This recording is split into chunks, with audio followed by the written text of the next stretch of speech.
What's up, garden nerds? Today we're gonna nerd out over the Barbados cherry. Come on, let's go.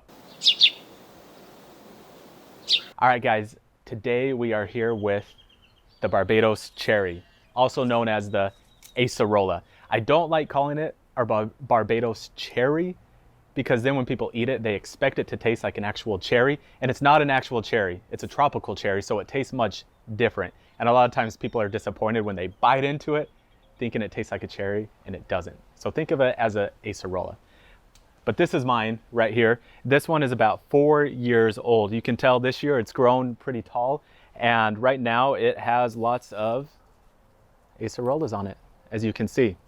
The best time to eat them is when they get nice and purple like this. You don't want to get them when they're red, but you want to wait until they're purple. And then when you bite into them, they taste really good.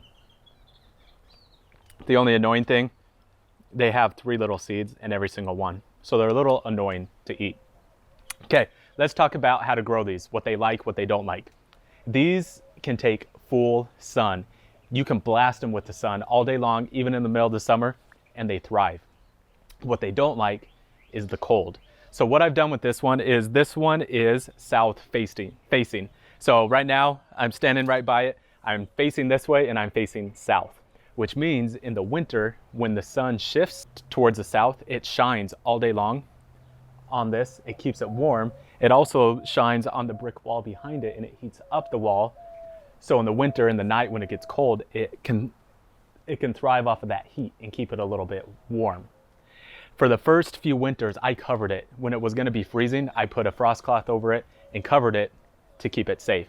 Now, this last winter, I didn't do anything.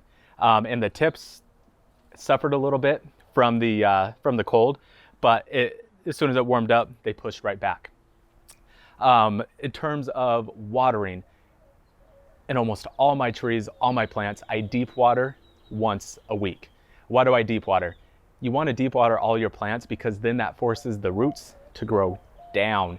If you deep water, a long, slow watering once a week, the water goes down, the roots go down. Then when it heats up, the roots aren't up close towards the ground and they're not going to fry, they're not going to burn. They'll be deep down in the ground and they'll stay moist and they'll stay cool. So when you buy one of these and you bring it home to plant it, and this is pretty much what I'll say for all my fruit trees, all my fruit bushes, you need to amend the soil. What does amend the soil means? It means you just don't dig a hole and shove it right in the ground and cover it up with rocks and you're good to go. No, you need to find any type of organic material. I really like the composted mulch from AMP.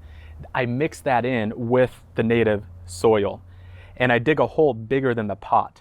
You want to loosen up the soil all around it and down below it, and then fill it back in with a mixture of, like I said, some type of organic soil and the native soil. You mix that in, you throw it in there.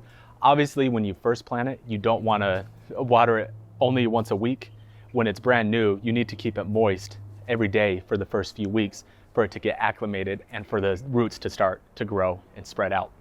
One thing I will warn you about these, when you touch them, when you trim them, wear long sleeves. When they touch your skin, I don't know what it is, I don't know what they have, but it really irritates your skin and it will bug you for the rest of the day after you've touched them. Another thing I love about this is you can trim these and hack them however you want and they're not going to suffer. I'm growing this one more of like a hedge and I can trim it all the time and it doesn't hurt it.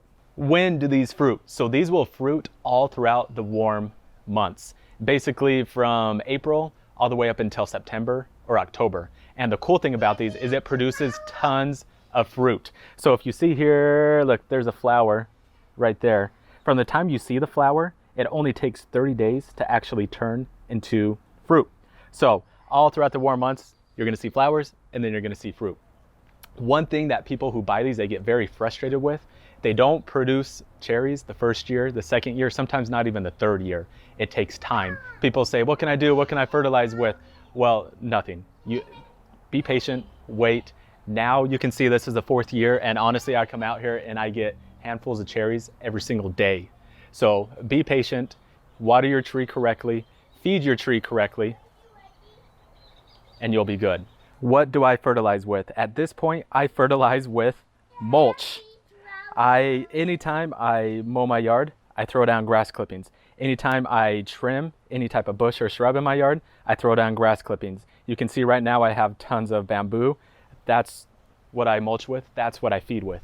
That stuff breaks down over time, and the worms love it. The worms eat it. It gets worm castings, and it's just a whole ecosystem that starts to feed itself. So make sure you put tons of mulch, because that also keeps the moisture in, and it keeps the roots cool, and it helps it grow.